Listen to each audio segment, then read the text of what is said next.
Hi, my name's Phil. I like talking about politics and crunch time for the Brexit talks. Of course, lots of people are pointing out that the government are sacrificing whole sectors of our economy to hold out for a better deal for fishing, which accounts for like 0.1, 0.2% of our economy. This is, of course, completely untrue, as they're also screwing over the fishing industry. And the fishing industry, it seems, are now going public about their realisation of this, given that government's post-Brexit bureaucratic rules means that it doesn't actually matter how much extra fish British fishermen think they're going to land, they won't actually be able to sell any of it. And it's got nothing to do with the EU. But first, if you'd like to be notified of daily news and politics, please subscribe to the channel and click the bell notification icon. So, when it comes to the impact of Brexit on our economy, three sectors always spring to mind. You've got the financial services sector. They're buggered whether we get a deal or not, because no deal's going to do anything for services. You've got the car manufacturing sector, which is one of the few goods trade sectors which is also fairly buggered even with a deal, although a no deal would be much worse. Then you've got the fishing sector, which has been billed by the populace as the big beneficiary of Brexit, even though conservative Brexiteers don't give a crap about the fishing industry and it contributes next to nothing to our economy. But we're somehow supposed to believe that Brexit is going to be a big boon to fishing. Now, it does contribute, of course, I don't want to downplay it completely, to the British workers who catch the fish, who are involved in the supply chain, but even that number pales into insignificance next to the cost of Brexit. But my point throughout has always been that fishing does not benefit from Brexit. It's not just that why are we trying to get this one industry to benefit when so many others have to pay the price? Fishing doesn't benefit. It's especially buggered by Boris Johnson's Brexit. What's more, people who actually understand the industry know this as well. On the most basic level, if you did what the populace called for, British fishermen wouldn't be catching more fish, but less, because we sell the majority of our catch overseas. We don't really have that for an island nation, for a nation with a large coastal. We don't actually have a huge taste for fish in the UK at large. Certain communities, sure, but the UK at large, not so much. And I know, fish and chips, but throughout most of the country, our taste is for Norwegian cod. Sure enough, when I lived for over a decade in the fishing town of Grimsby, you wouldn't see cod on the menu. It's haddock. Because people there know what fishermen get up to with cod that they catch on those long, lonely nights. But most of the country are oblivious to this. But for the sake of fishing, a silly number of Brexiteers have been calling for a no-deal Brexit. This would result in two problems for the sale of British fish. One, tariffs. Tariffs go on the British fish which are on a sale up to 10%, and that makes it less competitive on the EU market, which buys most of our fish.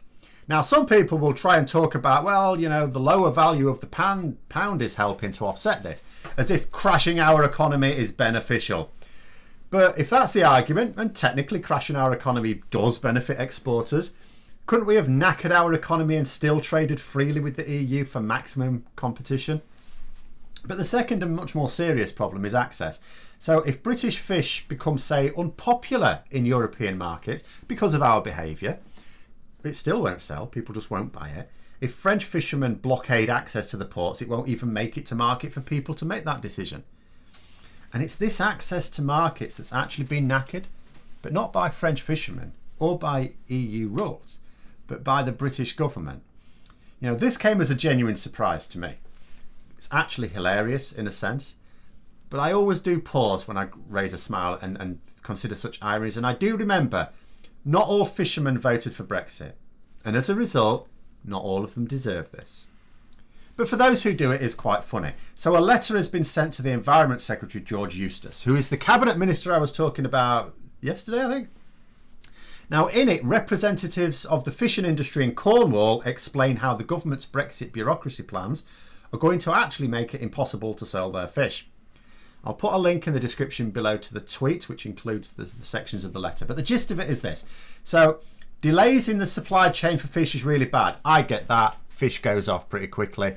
So, delays are bad for business. That's easy to understand.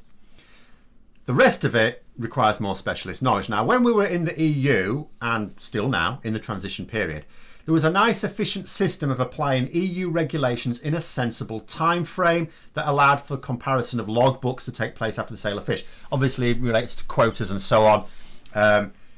So you had to make sure everything matched up and you weren't catching too much, you know, that sort of thing.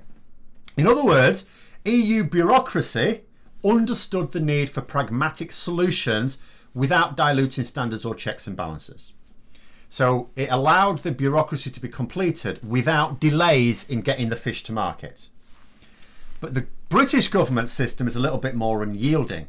So the Marine Management Organisation, which is referred to as MMO in the letter, is insisting that all the checks that need to take place before a catch certificate is issued, which can mean a delay of up to like 48 hours, which is going to result in a loss of quality in the fish. It's been dead for 2 days.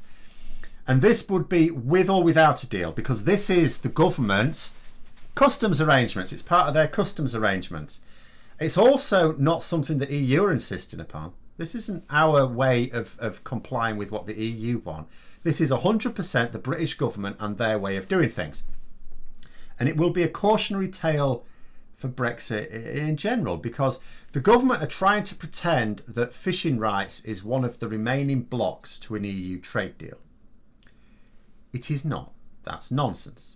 The fishing industry is not important to the Conservative Party. Why would it be? You don't have big fishing communities in Conservative areas. Yes, I know the likes, a few of them have now turned Conservative. Generally speaking, it's not where their heartlands are. And it's not important to the wider economy either. So it is important, of course, to fishing communities and, like I said, workers in the supply chain who will be badly affected by this. But it's not important to the Conservative Party. It's not important to the Brexiteers. The letter makes clear that these representatives have been warning the government about the issue for some time. And now they're extremely worried that nothing is being done. I've seen this so many times.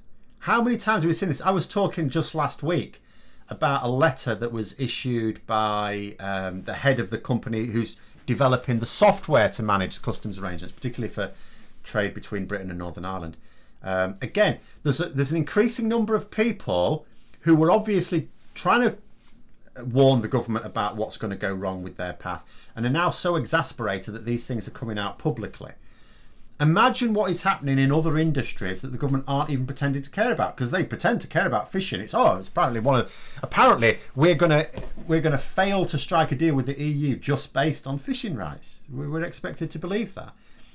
And it doesn't matter whether you think the reason for this impending disaster is because the government just can't be bothered, they just don't know what they're doing, or whether they're just so overwhelmed with the workload of having to try and come up with systems that took decades to build up in just a few months.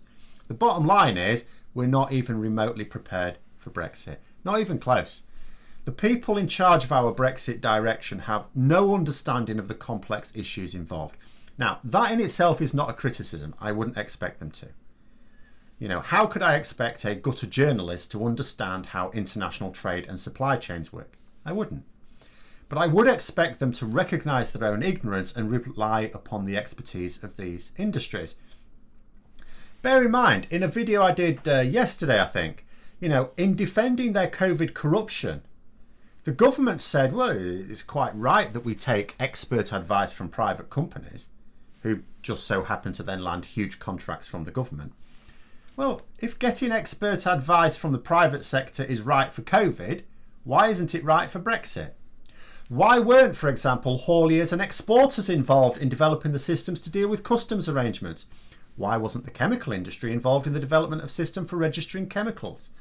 Why wasn't the fishing industry involved in developing the systems for actually selling fish? Why were the only so-called industry experts that the government ever brought into decision-making ones with Conservative Party links who benefited from large government contracts which were kept secret for months at a time? It's almost like the government just talk bollocks all of the time, isn't it? But anyway, those are my thoughts. Fishing industry is buggered. Come what may, everyone's buggered. We're all buggered. Let me know your thoughts in the comments below. Hope you found the video interesting. If you did, don't forget to click the like button. If you'd like to support the channel further, please also click the Patreon link for details. And until next time, I'll see you later.